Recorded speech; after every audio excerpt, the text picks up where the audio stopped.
வணக்கம் மக்களே! இன்னைக்கு நம்ம மார்க்கெட் லீவு. அது போக இன்றைய தினம் ஒரு முக்கியமான ஒரு தினம். அதுதான் உழைப்பாளர் தினம். ஸோ நண்பர்கள் அனைவருக்கும் முதல்ல உழைப்பாளர் தின வாழ்த்துக்கள் இந்த இடத்துல நான் சொல்லிக்கிறேன். ஸோ போன வருடத்தோட இந்த வருடம் கம்பேர் பண்ணும்போது, எந்த அளவுக்கு உங்க உழைப்பு உயர்ந்திருக்கு அப்படிங்கிறத நம்மள நாமே வந்து கேட்டு பார்க்கணும், யோசிச்சு பார்க்கணும். அதே மாரி அடுத்த உழைப்பாளர் தினம் வரும்போது, ஸோ இப்ப இருக்கக்கூடிய உழைப்ப காட்டிலும் அதிகப்படியான உழைப்ப நம்ம போடணும் அப்படிங்கிற ஒரு முனைப்போட தொடர்ந்து வந்து உழைச்சுக்கிட்டே இருப்போம். பல இடத்துல வந்து சொல்லுவாங்க. குறிப்பா வேலை செய்யக்கூடிய பணியிடங்கள்ல வந்து சொல்லுவாங்க. என்ன சொல்லுவாங்க? "ஹார்ட் ஒர்க் பண்ணாதீங்க, ஸ்மார்ட் ஒர்க் பண்ணுங்க" அப்படின்ட்டு. ஆனா, ஒவ்வொரு ஸ்மார்ட் ஒர்க்குக்கும் பின்னாடியும் கடினமான ஒரு ஹார்ட் ஒர்க் பார்த்தீங்கன்னா, டெஃபினட்டா வந்து இருக்கும். ஸோ உதாரணத்துக்கு நம்ம பங்குச் சந்தைய எடுத்துக்கலாம். ஸோ ஏதாச்சும் ஒரு நல்ல பங்கு நம்ம வாங்கியிருப்போம். நல்ல போர்ட்ஃபோலியோவ வந்து பில்ட் பண்ணியிருப்போம். அது ஒரு வருங்காலத்தில நல்ல ரிட்டர்ன நமக்கு டெலிவர் பண்ணும். டிவிடெண்ட் மூலியமா டெலிவர் பண்ணும். உதாரணத்துக்கு 22ல பிஎஸ்யூ ஸ்டாக் பெட்டரா இருந்தத பற்றி நம்ம பலமுறை டிஸ்கஸ் பண்ணியிருக்கோம். ஸோ அதோட ஒரு அறுவடை பார்த்தீங்கன்னா, இப்ப நமக்கு கிடைச்சிட்டு இருக்கு. டிவிடெண்ட் மூலியமா கிட்டத்தட்ட 18% வரைக்கான ரிட்டர்ன் பார்த்தீங்கன்னா கிடைச்சிட்டு இருக்கு. ஆனா, இப்ப பார்க்கும்போது நம்ம நல்ல ஒரு ஸ்மார்ட் ஒர்க் பண்ணியிருக்கோம் அப்படின்னு நமக்கு தோணலாம். ஆனா, ஸ்மார்ட் ஒர்க் இல்ல. அதுக்கு பின்னாடி நம்ம ராப்பகலா வந்து உழைச்சிருப்போம். ஸோ இந்த பங்கு கரெக்ட்டா இருக்குமா? இந்த பங்குல என்னென்ன விஷயங்கள் இருக்கு? இந்த பங்கோட வளர்ச்சி வருங்காலத்தில எப்படி இருக்கும்? அப்படின்ட்டு கன்னா பின்னான்னு வேலை செஞ்சு தான் அந்த ஒரு முடிவ எடுத்திருப்போம். அந்த முடிவு ஒரு ஸ்மார்ட்டான ஒரு முடிவா இருக்கலாம். அதுக்காக அது ஸ்மார்ட் ஒர்க் ஆகாது. அது நம்ம போட்ட hard work. So hard work அப்படிங்கிறத நம்ம மறக்கக்கூடாது. ஸோ தொடர்ந்து ஹார்ட் ஒர்க் பண்றதுக்கு நம்ம ட்ரை பண்ணுவோம். ஸோ பலரும் பார்த்தீங்கன்னா, வேலை இல்லாம சும்மா இருக்கிற மாரி தோன்றலாம். ஆனா, எல்லாரும் பார்த்தீங்கன்னா, இந்த ரிட்டயர்மென்ட் பத்தி YouTubeல பெரிய அளவுக்கு பேசுவாங்க. 40 வயசுல ரிட்டயர்ட் ஆகணும், 50 வயசுல ரிட்டயர்ட் ஆகணும் அப்படின்ட்டு. ஆனா, 60 வயசு ஆயிருக்கும். தினமும் பார்த்தீங்கன்னா, வீடியோ போட்டுக்கிட்டே தான் இருப்பாங்க. ஸோ யாரும் பார்த்தீங்கன்னா, ஓய்வு எடுக்க மாட்டாங்க. ஸோ ஓய்வு அப்படிங்கிறது உங்க சிந்தனைக்குள்ள திணிக்கிறாங்க. பட் இதுல இருந்து நம்ம கண்டிப்பா விலகி இருக்கணும்.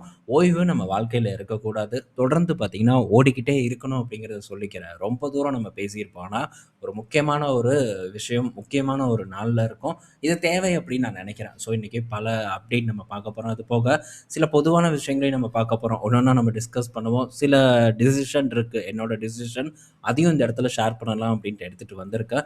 ஸோ அது எல்லாத்துக்கும் முன்னாடி இன்னைக்கு நம்ம ரிட்டல் ஆப்ஷன் வெப்சைட்ல ரிட்டல் ஆப்ஷன் டாட் இன் அப்படின்னு நீங்க அடிச்சீங்கன்னா, ஸோ நம்மளுடைய வெப்சைட் வந்து ஓப்பன் ஆகும். ஸோ அதில பார்த்தீங்கன்னா, ரிலையன்ஸோட டேட்டா சென்டர் பற்றியான ஒரு அப்டேட்ட வந்து ஷேர் பண்ணியிருக்கேன். அண்ட் அந்த அப்டேட்ட தாண்டி ஸோ சில என்னுடைய சிந்தனைகளையும் அந்த இடத்துல நான் எழுதியிருக்கேன். ஸோ படிச்சு பாருங்க. தமிழ்ல தான் வந்து இருக்கும். ஸோ பலரும் மேபி வந்து மிஸ் பண்ணியிருக்கலாம். ஸோ மிஸ் பண்ணாம இருக்கணும்னா படிங்க. இதில வந்து பெரிய அளவுக்கு நம்ம ஃபோக்கஸ் பண்ணக்கூடிய பங்குகள் பற்றியான ஆர்டிக்கிள தான் வந்து நம்ம இந்த இடத்துல எழுதிட்டு இருக்கோம். ஸோ ரிலையன்ஸோட ஃபர்ஸ்ட் அப்டேட் இங்க நம்ம போட்டிருக்கோம். டேட்டா சென்டர் பற்றியான அப்டேட். அடுத்தது கன்சியூமர் பற்றியான அப்டேட் வந்து விரைவில் வந்து வரும். ஸோ அது போக பார்த்தீங்கன்னா, ரிலையன்ஸோட இந்த Jio telecom sorry media business பற்றியான அப்டேட்டும் பார்த்தீங்கன்னா, விரைவில் வந்து போஸ்ட் பண்ணுவேன். ஸோ ஒவ்வொரு பிசினஸும் ரிலையன்ஸ பத்தி தெரிஞ்சுக்கணும் அப்படின்னு நீங்க நினைச்சீங்கன்னா, வேற எங்கும் பார்த்தீங்கன்னா, உங்களுக்கு இந்த தகவல் எல்லாம் வந்து கிடைக்காது. ஆனா, அத்தன தகவல் அண்ட் அது போக இன்னும் பல விஷயங்கள், என்னுடைய ஒரு சிந்தனைகள் அனைத்தும் பார்த்தீங்கன்னா, இந்த இடத்துல நான் போட்டு தான் இந்த பதிவ கிரியேட் பண்றேன். ஸோ எல்லாரும் படிக்கணும் அப்படிங்கிறது அவசியம் இல்ல. இன்ட்ரஸ்டடா இருந்தீங்கன்னா போய் படிங்க. ஸோ உங்களுக்கு தகவல் தெரியணும், உங்களுக்கு அதில இருக்கக்கூடிய விஷயங்கள் தெரியணும் அப்படின்னு நீங்க நினைச்சீங்கன்னா படிங்க.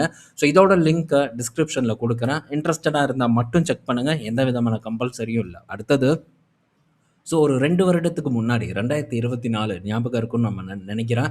ஸோ அந்த டைம்ல ஃபர்ஸ்ட்டு நான் ஸ்டார்ட் பண்ண ஃபண்ட் பார்த்தீங்கன்னா, லிக்விட் ஃபண்ட். அதுக்கப்புறம் பார்த்தீங்கன்னா, கன்சர்வேட்டிவ் ஃபண்ட வந்து நான் ஸ்டார்ட் பண்ணேன். ஸோ கன்சர்வேட்டிவ் ஃபண்ட் பார்த்தீங்கன்னா, இப்போ ஆ குடுத்துறலாம் அப்படிங்கிற ஒரு ஐடியால இருக்கேன். ஸோ இந்த ஃபண்ட ஸ்டார்ட் பண்ணதுக்கான மெயின் ரீசன் என்னன்னா, ஸோ தினம் ஒரு ₹100 சிப் செலவு பண்றோம் அப்படின்னு நினைச்சு பண்ணுவோம் அப்படிங்கிறதுக்காக தேர்ந்தெடுக்கப்பட்ட ஃபண்ட் இந்த கன்சர்வேட்டிவ் ஃபண்ட். இந்த DSP regular saving fund. So இந்த ஃபண்டோட வளர்ச்சி பார்க்கும்போது ஓரளவு ரொம்பலாம் இல்ல. ஓரளவு பார்த்தீங்கன்னா, மார்க்கெட் இப்ப கொஞ்சம் சுமாரா இருக்கக்கூடிய காலகட்டத்திலும் கூட ஓரளவு பெட்டர் பெர்ஃபார்மன்ஸ வந்து குடுத்திருக்கு. ஸோ இந்த டைம்ல நிஃப்டி 50யோட பெர்ஃபார்மன்ஸ பாருங்க நீங்க. ஸோ நிஃப்டி 50யும் சேம் நம்ம நிஃப்டி 50 இந்த ஒரு ரீஜன்ல இருக்கும்போது தான் நம்ம வந்து இத வந்து டிஸ்கஸ் பண்ணோம். ஏப்ரல் மாசம் வந்து நம்ம டிஸ்கஸ் பண்ணோம்.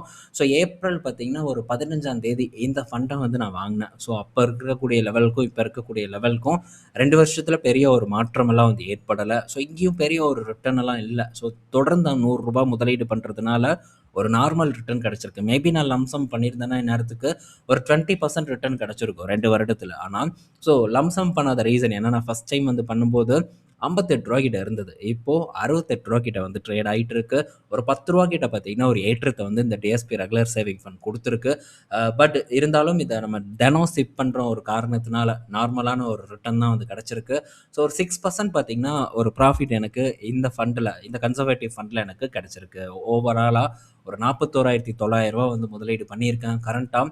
44,450 கிட்ட இருக்கு. ஸோ ரூ. 2,500 வந்து எனக்கு லாபமா வந்து கிடைச்சிருக்கு. பெரிய ரிட்டர்ன் இல்ல. ஸோ உண்மதான் ஒத்துக்கலாம். ஸோ ஆனா இதே டைம்ல மற்ற பெரிய ஃபண்ட் அண்ட் ரீட்டெயிலர்ஸ் தொடர்ந்து வந்து தொரத்தக்கூடிய ஃபண்ட்ஸ்லயும் அந்த அளவுக்கு ரிட்டர்ன்லாம் வந்து ஜெனரேட் ஆகல. ஏன்னா, மார்க்கெட் அந்த அளவுக்கு சிறப்பா இல்ல. அதே சமயத்துல இந்த ரூ. 100 சிப் அப்படிங்கிறது நம்ம ஏதாச்சும் ஒரு வங்கியில பண்ண முடியாது. இன்கேஸ் வந்து பண்ணுனாலும் நமக்கு அந்த அளவுக்கு ரிட்டர்ன் இத காட்டிலும் குறைவான ஒரு ரிட்டர்ன் தான் வந்து கிடைச்சிருக்கும். ஸோ இப்ப நம்ம ரெக்கரிங் டெபாசிட்லாம் வந்து பண்ணுனாலும் கூட, அந்த இடத்துலயும் ரிட்டர்ன் வந்து குறைவு தான். பெருசாலாம் வந்து கிடைக்காது. மேபி லார்ஜ் கேப்ல போய் நம்ம சிப்ப பண்றோம் அப்படின்னு சொல்லி சிப் பண்ணாலும் கூட, அந்த அளவுக்கு ரிட்டர்ன் வந்து நமக்கு கிடைச்சிருக்காது. ஏன்னா எந்த லார்ஜ் கேப்பும் பெர்ஃபார்ம் பண்ணல. இன்கேஸ் வந்து நம்ம ஸ்மால் கேப் அண்ட் மிட் கேப்ல பண்றோம் அப்படின்ட்டு பண்ணுனாலும் கூட, ரிஸ்க் அதிகம். எது எப்படி பெர்ஃபார்ம் பண்ணியிருக்கோம் அப்படின்ட்டு நமக்கு தெரியாது. ஸோ சேஃபர் சைட்ல நம்ம பணம் க்ரோ ஆயிருக்கு இந்த கன்சர்வேட்டிவ் ஃபண்ட்ல அப்படின்னு நம்ம நினைச்சுக்கலாம். ஸோ இப்போ இந்த கன்சர்வேட்டிவ் ஃபண்ட்ல போட்ட அமௌண்ட்டை வெளியே எடுக்க வேண்டிய நேரம் வந்தாச்சு. ஸோ வெளியே எடுத்ததுக்கு அப்புறம் திரும்ப இந்த ஃபண்ட்ல நான் பணத்தை போட மாட்டேனான்னு கேட்டா அப்படி இல்லை. டெஃபினட்டா வந்து நான் திரும்ப இந்த இடத்துல பணத்தை வந்து போடுறதுக்கு ட்ரை பண்ணுவேன். எப்படி இதே மாதிரியான ₹100 இப்போ வந்து ஸ்டார்ட் பண்ணுவேன். விரைவில் இப்போ இருக்கக்கூடிய பணத்தை பார்த்தீங்கன்னா நான் வித்ட்ரா பண்ணிடுவேன். என்ன ரீசன் கேட்டிங்கன்னா, ஸோ இந்த ஃபண்டை அப்படியே வந்து யுஎஸ் மார்க்கெட்டுக்கு மாற்றலான்ட்டு இருக்கேன். ஸோ அங்கே பத்த மாட்டேங்குது. ஏன்னா சேலரியிலேருந்து ஒரு போர்ஷன் அந்த இடத்துக்கு போயிட்டு தான் இருக்குது. எவ்ரி மந்த் வந்து போயிட்டு இருக்கு. பட் இருந்தாலும் இன்னும் வந்து தேவைப்படும் அப்படிங்கிற ஒரு எதிர்பார்ப்பு எனக்கு இருக்குது. ஸோ நேற்று சேலரி வந்தது. சேலரி நைட்டு வந்ததும் பார்த்தீங்கன்னா, ஆல்ரெடி உங்ககிட்ட சொன்ன மைக்ரோசாஃப்ட் அண்ட் இந்த ஸ்டெலன்டீஸை ஃபோக்கஸ் பண்ணுவேன்னு நேற்று டேயில் நான் ஃபோக்கஸ் பண்ணிட்டேன். ஸோ திரும்ப வந்து ஃபோக்கஸ் பண்ணணும். அங்கேயும் ஃபண்ட் இருக்குது. பட் இருந்தாலும் அல்டர்னேட்டிவாக இன்னும் கொஞ்சம் பணம் தேவைப்படுது. அந்த மாதிரியான சூழ்நிலையை வந்து சமாளிக்கிறதுக்காக தான் ஸோ இந்த ஃபண்டை வந்து தேர்வு செய்ததே. ஸோ இப்போ இருக்கக்கூடிய ஆப்பர்ச்சுனிட்டியை கன்சிடர் பண்ண இந்த ஃபண்டை நான் யூட்டிலைஸ் பண்ண போகிறேன் அப்படிங்கிறத இந்த இடத்துல நான் தெரியப்படுத்திக்கிறேன்.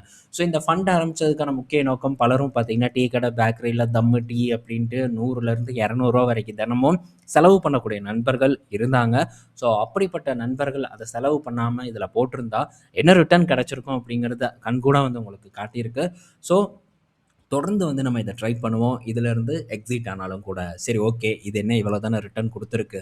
ஸோ இதுக்கு மாற்றா அநேகமான ரீட்டைல் இன்வெஸ்டர் ஒரு ஃபண்டு பின்னாடி ஓடுறாங்க அப்படின்னா அது இந்த பராக் பரேக்கோட ஃப்ளெக்ஸி கேப் ஃபண்டு தான். ஸோ இந்த ஃபண்டு ரீட்டைல் இன்வெஸ்டர் மத்தியில் மிகவும் பிரபலமான ஒரு ஃபண்டு. இந்த இடத்துல தான் பெரும் முதலீடை வந்து தொடர்ந்து சிப் பண்ணிகிட்டே வந்துட்டு இருக்காங்க. ஸோ இந்த ஃபண்டோட 2 வருட சிஏஜிஆர் பார்க்கும்போது ஒரு 8.25% இருக்குது. இதே நம்ம கன்சர்வேட்டிவ் ஃபண்டு, பெரிய ரிஸ்க் இல்லாத ஒரு ஃபண்ட் எடுத்து பார்க்கும்போது 7.5% இருக்குது. ரெண்டுக்கும் இருக்கக்கூடிய டிஃப்ரெண்ட் வெறும் 1.10% வரைக்கான ஒரு டிஃப்ரெண்ட் தான் வந்து இருக்கே தவிர, ஸோ மற்றபடி ரொம்ப பெரிய ஒரு பர்ஃபார்மன்ஸை மியூச்சுவல் ஃபண்டு, அதுவும் ஃப்ளெக்ஸி கேப், இந்த இடத்துல ஃபாரின் எக்ஸ்போஷரும் இருக்குது. ஸோ ஃபாரின் எக்ஸ்போஷர் எல்லாம் இருந்தும் கூட ஸோ ரிட்டர்ன் சரியாக வந்து டெலிவர் பண்ண முடியாததுக்கு ரீசன் மார்க்கெட்டோட சூழ்நிலை தான் காரணம் அப்படிங்கிறத நம்ம கண்டிப்பாக வந்து உணர்ந்துக்கணும். ஸோ இந்த சூழ்நிலை இன்னும் எத்தனை நாட்களுக்கு தொடரும் தெரியாது.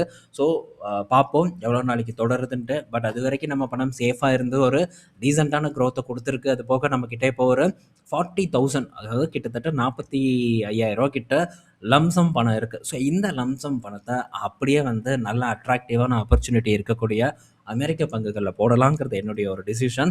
ஸோ போடும்போது அந்த அப்டேட் ஷேர் பண்ணுறேன். அதுக்கப்புறம் அது இந்த பணம் எப்படி பர்ஃபார்ம் பண்ணியிருக்கு அப்படிங்கிறத பற்றியான தகவலையும் உங்கள் கூட ஷேர் பண்ணுறேன். ஸோ உங்கள் கையில் இருக்கக்கூடிய கேபிட்டலை சரியாக வளர்த்தெடுக்கிறதுக்கு நீங்கள் ட்ரை பண்ணணும் அப்படிங்கிறதுக்கான ஒரு உதாரணம் தான் இந்த டிஎஸ்பி கன்சர்வேட்டிவ் ஃபண்டு ஒரு சிறந்த எக்ஸாம்பிளாக நான் பார்க்குறேன். அது போக ஸோ இது ஸ்டார்ட் பண்ணி ஒரு 2 மாதத்தில் ஜூன் மிட்ல பார்த்தீங்கன்னா சைனா மியூச்சுவல் ஃபண்டை நான் தேர்வு செஞ்சேன். ஸோ சைனா மியூச்சுவல் ஃபண்டோட பர்ஃபார்மன்ஸ் பாருங்கள், 40% ரிட்டர்ன் வந்து கொடுத்துருக்கு. ஸோ அது வெறும் 6%. அதுக்கு அடுத்து 2 மாதம் கழித்து தேர்வு செஞ்ச இந்த சைனா ஃபண்ட் ஒரு 40% வரைக்கான ரிட்டர்ன் கொடுத்துருக்கு. ஸோ மிகப்பெரிய ஒரு ரிட்டர்ன். ஆரம்பித்ததுலேருந்து இந்த ஃபண்ட் இப்போது ஆல்மோஸ்ட் டபுள் ஆயிடுச்சு. 2 வருடத்தில் டபுள் த ரிட்டர்ன் கொடுத்துருச்சு. இன்னும் 2 வருடம் கம்ப்ளீட் ஆகலை. So better performance. வெறும் ஒரு 33,400 போட்டிருக்கேன். இப்போ பார்க்கும்போது அது 46,760 கிட்ட இருக்குது. 13,360 லாபம். ஸ்டில் சைனா மார்க்கெட்டில் நான் வந்து பிலீவ் பண்ணுறேன். அதனால் சைனா மார்க்கெட்டை தொடர்ந்து ரன் பண்ணுறதுக்கு தான் ட்ரை பண்ணுவேன். ஸோ அதே டைமில் பிரேசில் ஃபண்டும் நமக்கு அட்ராக்டிவாக இருந்தது. ஆனால் பிரேசில் ஃபண்டெல்லாம் இப்போ என் கண்ணுலேயே வந்து படலை. பட் இப்போ பிரேசில் ஃபண்டும் நல்ல ஒரு ஏற்றத்தை கொடுத்துருக்கு. ஸோ எல்லாமே நமக்கு கிடைக்காது. ஸோ நமக்கு கிடைச்சது நல்லா பர்ஃபார்ம் பண்ணியிருக்கா அப்படிங்கிறத மட்டும் நம்ம பார்த்துட்டு சந்தோஷமாக இருக்கிறதுக்கு ட்ரை பண்ணுவோம். நம்ம முடிவு தவறாகலை. ஸோ நம்ம முடிவுனால நம்மளுடைய பணம் வளர்ந்துருக்கு அப்படிங்கிறது மிகப்பெரிய ஒரு விஷயம். இது என்னோட ஒரு எக்ஸ்பீரியன்ஸ். அதெல்லாம் இந்த இடத்துல நான் ஷேர் பண்ணுறேன். ஸோ இந்த மாதிரி ஈக்விட்டி போர்ட்ஃபோலியோ கூட ஷேர் பண்ணலாம். பட் அதில் சில ரெஸ்ட்ரிக்ஷன் இருக்குது. ஸோ அதெல்லாம் இதெல்லாம் வந்து பண்ண வேண்டாம் இந்த இடத்த பொறுத்த வரைக்கும். பட் எங்கெங்கே நான் ஃபோக்கஸ் பண்ணுறனோ அதை பற்றியான அப்டேட் உங்க கூட தொடர்ந்து நான் ஷேர் பண்ணிட்டு இருக்கேன். அதோட பர்ஃபார்மன்ஸ் எப்படி இருக்குங்கிறதையும் தொடர்ந்து பார்க்கக்கூடிய நண்பர்கள் பார்த்துக்கிட்டே தான் இருக்கீங்க. ஸோ பர்ஃபார்மன்ஸை நீங்கள் உணர்ந்திருப்பீங்கன்னு நான் நம்புகிறேன். ஸோ பார்ப்போம். அடுத்தடுத்து என்ன ஒரு ஐடியா இருந்தாலும் அதை உங்க கூட சேர்க்கறதுக்கு நான் ட்ரை பண்ணுறேன். ஸோ இதுதான் என்னோட அடுத்த அப்கமிங் பிளான். ஸோ அடுத்த இன்வெஸ்ட்மெண்ட் எப்படியெல்லாம் போகுது அப்படின்ட்டு. ஸோ இது பயனுள்ளதாக இருக்கும்னு நான் நினைக்கிறேன். சின்ன சின்ன முதலீட்டாளர்கள் என்னால் பெருசாக பணம் முதலீடு பண்ண முடியல அப்படின்ட்டு ஃபீல் பண்ணுறவங்களுக்கெல்லாம் ஸோ இந்த மாதிரி ஒரு தொடர்ந்து நம்ம ஒரு ரிஸ்க் இல்லாத ஒரு ஒரு டீசெண்டான ரிட்டர்ன் கொடுக்கக்கூடிய இடத்துல பணத்தை தொடர்ந்து கொஞ்சம் கொஞ்சமாக போட்டு 100 ரூபா போட்டு அது ஒரு லம்சம் ஆகும்போது ஒரு பெட்டர் ஆப்பர்ச்சுனிட்டி கிடைக்கும்போது அந்த இடத்துல அதை டிப்ளாய் பண்ண ட்ரை பண்ணலாம். ஸோ இதெல்லாம் வந்து சின்ன முதலீட்டாளர்களுக்கு ரொம்பவே பயனுள்ளதாக இருக்கும். அண்ட் இந்த செலவு பண்ணுறவங்களுக்கு ஒரு சூப்பரான ஒரு இடமா இருக்கும் அப்படிங்கிறதுக்காக தான் இதை பற்றி நம்ம பலமுறை வந்து ஒரு இன்டர்வல்ல டிஸ்கஸ் பண்ணியிருக்கோம். ஸோ அதை அவங்க யூஸ் பண்ணிக்கிட்டால் எனக்கு போதும் அப்படிங்கிறது என்னுடைய கருத்து. அடுத்தது இன்னைக்கிட்டே அப்டேட்குள்ளே நம்ம போவோம். ஸோ நிறையா பார்க்க வேணாம். இதை பற்றியே பெருசாக டிஸ்கஸ் பண்ணிட்டோம். ஸோ பேலன்ஸ் எல்லாம் நம்ம ஈவினிங் வீடியோவில் வந்து பார்ப்போம். ஸோ இதில் ஃபஸ்ட்டு ஆட்டோ சேல்ஸ் டேட்டா வந்திருக்கு. இதில் டாடா மோட்டார்ஸ் பார்த்தீங்கன்னா அகைன் வந்து 2வது இடத்த வந்து தக்க வச்சுருக்காங்க. இந்த ஏப்ரல் மாதத்தில் 57,472 யூனிட்ஸ் வந்து விற்றுருக்காங்க. ஸோ நல்ல பர்ஃபார்மன்ஸ் தான் போன வருடம் இதே மாதத்தோட கம்பேர் பண்ணும்போது. ஆனால் அதே சமயத்தில் மகேந்திரா செகண்ட் பிளேஸ், தேர்ட் பிளேஸில் வந்து இருக்காங்க. ஸோ மகேந்திரா பொறுத்த வரைக்கும் ஒரு 54,000 வண்டி கிட்ட வந்து வித்திருக்காங்க. ஸோ 54,897 யூனிட் வாகன் டேட்டா படி வந்து வித்திருக்காங்க. ஸோ ஹியூண்டாய் பார்க்கும்போது ஒரு 47,345 இருக்கு. ஸோ ஹியூண்டாய் பெர்ஃபார்மன்ஸ் கொஞ்சம் டொமஸ்டிக்ல வீக்கனாக தான் வந்து இருக்குது. பட் எக்ஸ்போர்ட்டோட ஷேர் பார்த்தீங்கன்னா ரொம்ப நல்லா வந்து போயிட்டுருக்கு ஹியூண்டாய்க்கு. ஸோ மகேந்திராக்கும் ஓரளவு எக்ஸ்போர்ட் வந்து க்ரோ ஆகிட்டு வந்துட்டு இருக்கிறது நம்மளால் பார்க்க முடியுது. ஸோ ஒரு டிஃப்ரெண்ட் இருக்குது ரெண்டு பேர்த்துக்கும். ஒரு அரௌண்ட் ஒரு 3000 வண்டி கிட்ட ஒரு டிஃப்ரெண்ட் இருக்குது டாடா மோட்டார்ஸ்க்கும் மகேந்திராக்கும். ஆனால் ஸோ ஹியூண்டாய்க்கும் மகேந்திராக்கும் இருக்கக்கூடிய டிஃப்ரெண்ட் 7,000 வண்டி கிட்ட இருக்குது. ரொம்ப பெருசாக வந்து இருக்குது. ஸோ எப்படி வந்து கேட்சப் பண்ணுறாங்க, இன்னும் வரக்கூடிய மாதங்களில் பர்ஃபார்மன்ஸ் எப்படி இருக்குங்கிறத நம்ம வெயிட் பண்ணி பார்ப்போம்.